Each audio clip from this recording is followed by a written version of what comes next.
What's up, YouTubers? It's me, Johnny. Quick video before I go to the Capitol. Thanks for all the comments.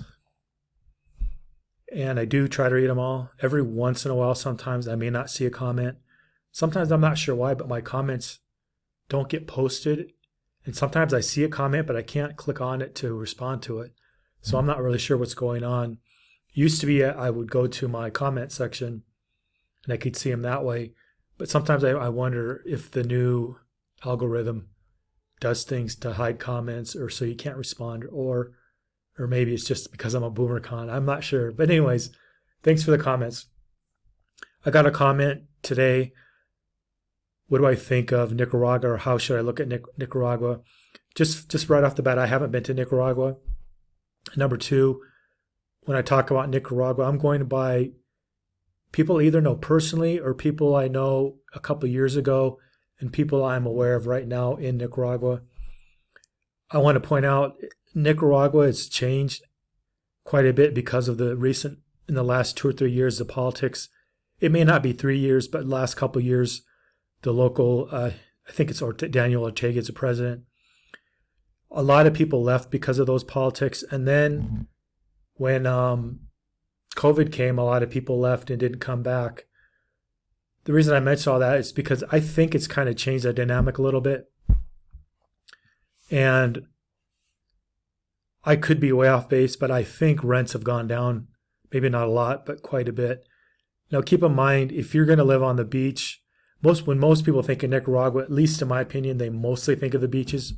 That could just be my bias, but there are actually some towns where you're up in elevation a little bit. Not like Shela or Quetzaltenango, but up a little bit, kind of like Wahua in El Salvador, where it's, I don't want to say quite a bit cooler, but you'll notice a noticeable cooling in the evening when you're up in the mountains, like in El Salvador, like in Wahua. I'll start with maybe some of the downsides that I'm aware of. There are a few.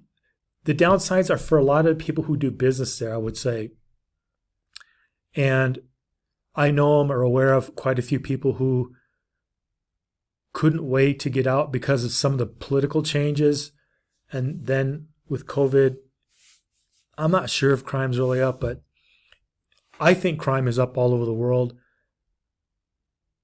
But even though crime's up here in Guatemala, it hasn't really affected me. So I'm reluctant to say only crime, but some of the people I do know, they run day-to-day businesses with brick and mortar, so that does affect them, and that's why they left. There's other people who left because of politics. They had, or I don't think they have anymore, but they have too much capital there, and it was too risky for them to stay there. I would also say, if you don't want to run a business, don't worry about it. I think it's okay. But let me get back to something. My personal opinion is if you run a business or you work online, then a lot of these things that happen in these countries shouldn't really affect you, not even from a tax perspective.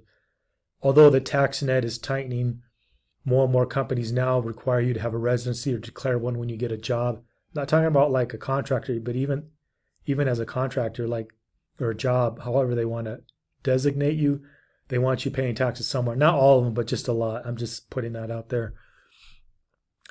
But if you have money in a house or in a business, you can be exposed in places like Mexico or Nicaragua. Personally, I'd be more worried about being exposed to real estate if it was in my name in Mexico. That's why I always talk about having an LLC, or what they call it down here, an SA corporation. Now, they used to be kind of cheap. I'm starting to become aware that the fees to maintain them are going up. The cost of having one has gone up quite a bit. And I would also point out part of the reason, at least in Central America, the fees are going up a lot. It's because there's a lot of, I said this maybe 2 years ago, but it's still true. Even before COVID, there was a lot of people from South America redomiciling capital up in Central America, like Panama, Guatemala, Mexico, etc. Even in El Salvador. But anyways, my personal opinion of Nicaragua from some of the people I know who've been there recently it's changed my perception and view of it. There's really beautiful beaches. Again, I'm a little bit biased. I had been under the impression that the rents were a lot higher than they really are, but someone I really trust was informing me the rents aren't as much as I really thought. For an unfurnished place, he's saying you could get it for 150 to 350. I actually believe that. I've gotten 2-bedroom apartments here for 150, and that's not furnished. Well, it happened to be furnished, but in general, that's not the case. But I just got lucky on that. Anyways, but his impression was if you have 250 to 300, it should not be a problem to get an unfurnished, like 1 or 2 bedroom, with like a kitchen and separate kitchen, separate bathroom, that kind of thing, or maybe just kind of a big place with separate bedroom and kitchen and all that. Because I've seen some of them online, and anyways, I'm getting off the subject, but I was really under the impression that rentals were quite a bit more than they actually are. That leads me to believe that a lot of people have left Nicaragua because of COVID, but mainly probably more because of the political instability that people don't like. Now, keep in mind, I'm more of a libertarian person. If I was going to live there, I would not get involved in politics. I don't get involved in politics in the United States. I don't even vote in the United States.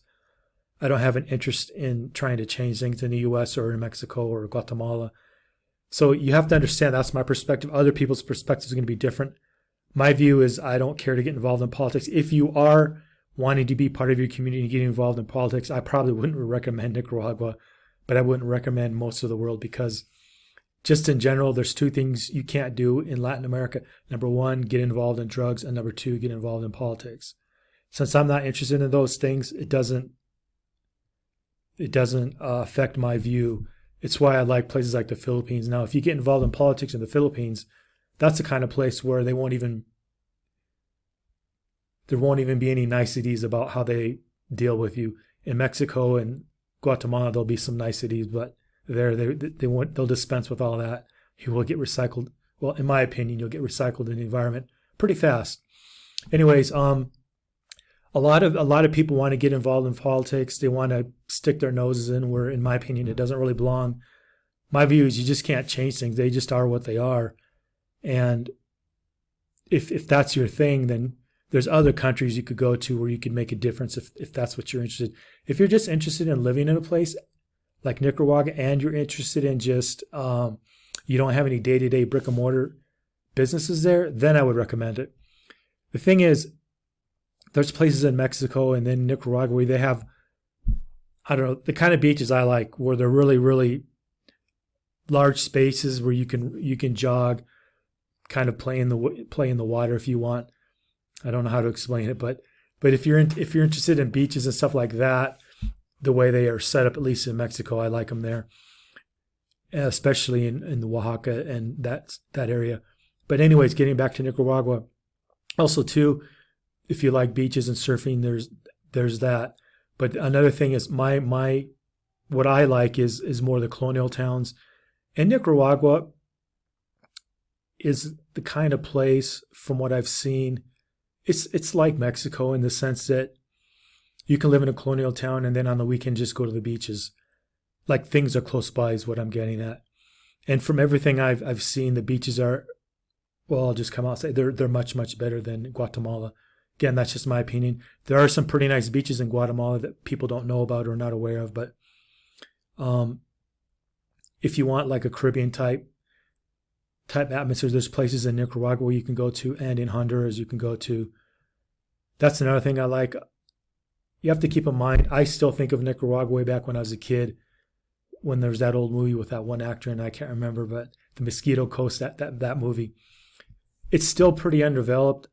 I'm doing some more research into different cities there, and if I had time, I'd go there, but right now I don't. But anyways, for me, it would be a place I would put on my radar, mainly because this is something that may not be of interest to a lot of viewers, but it's starting to be promoted by I don't know, I hate to say the right people, but before it was reported, it was more like promoted by international living and that kind of thing. That's kind of like, I think it's kind of waned. So now it's more of a, it's attracting more business people and entrepreneurs, which I think is good. I don't know how that will go in the long run or short run, but um, it's it appears to me it's going to open up and try to be a place to be like Mexico, or compete with Mexico or Panama or Costa Rica. So for me, it would be a good destination because it's really affordable. From the research I've done, I'm going to do some more stuff. I don't want us to talk too much, but some research by talking to some people I know. For me, for my budget, and for what I want out of a country, it would be on the radar. It's also too, without saying too much, it's right now today it's easier to get a visa there compared to Guatemala. I'll put it like that. I think it might be one of the easier visas or easiest place to get a visa in Central America right now compared to like Panama or Costa Rica. Costa Rica is kind of backing off on some stupid things they've been doing, but from time to time, Costa Rica makes it tougher, expensive to get a visa there. Nicaragua is affordable. If what you're doing is online, you can earn you don't really need to earn a lot of money to live there. So if you earn a couple $1,000s, you can live just fine on $1,000, save $1,000, and travel around the country and enjoy yourself. That's another thing. Because it's not as developed, it might be, again, I haven't been there, but if it's like say El Salvador, it's or Honduras, because I've been in those places, it might be a little bit of a chore traveling around. The only thing, like El Salvador and Honduras, in my opinion, from my time there, they don't have quite as extensive bus service that's really first class like Mexico, in my opinion. Again, that's just my opinion. If it had that stuff, probably the cost of living would be a little bit higher. But if you don't mind, using your Spanish and trying to get around it, it looks to me like a cool and a really interesting place. There's a city I really forgot, but for like the last couple of years I want to visit, but it's more in the well, I don't want to say altiplano, but it's higher up elevation. That is a place I want to explore and check out. Another thing is, I don't know, probably a lot of my viewers don't know this, but Mick Jagger's, one of his ex-wives is from there.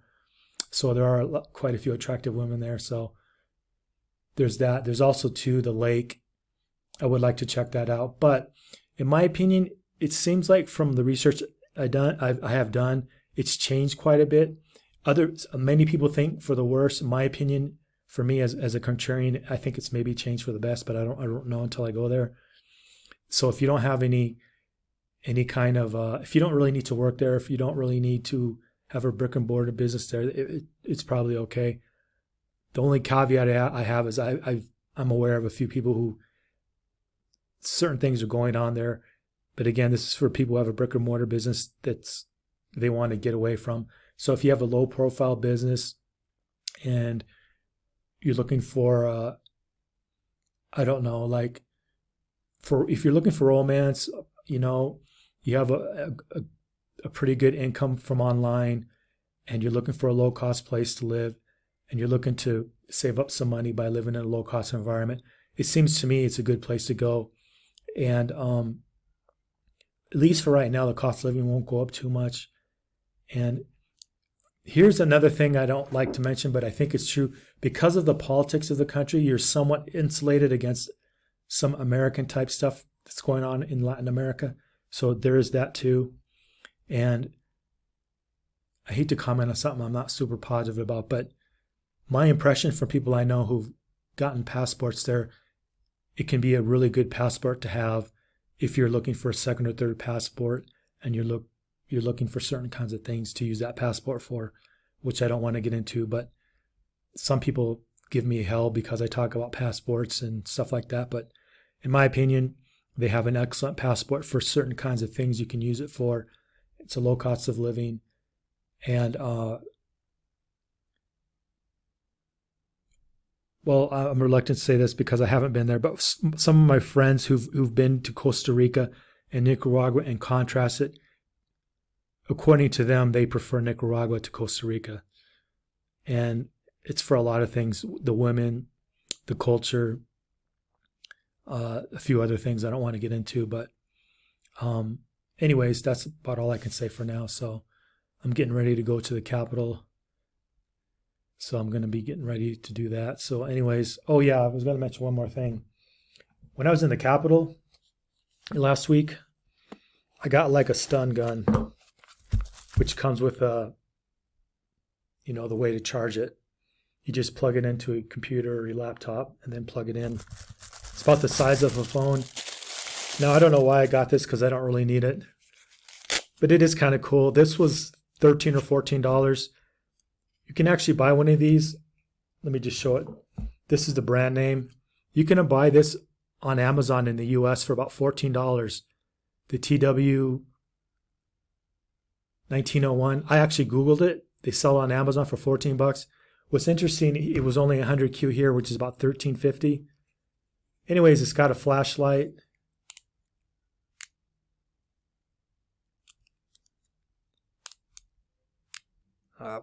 No, it's not going to do it. Yeah, there's a flashlight. Anyways, here's how it works. Oops. Pretty cool. Anyways, these can be useful when you're dealing with stray dogs in the street. That's one thing I don't like about sometimes in September, there's a lot of dogs in the streets. Anyways, sometimes people ask me how much they are. They're like 14 bucks. This isn't like an industrial size one.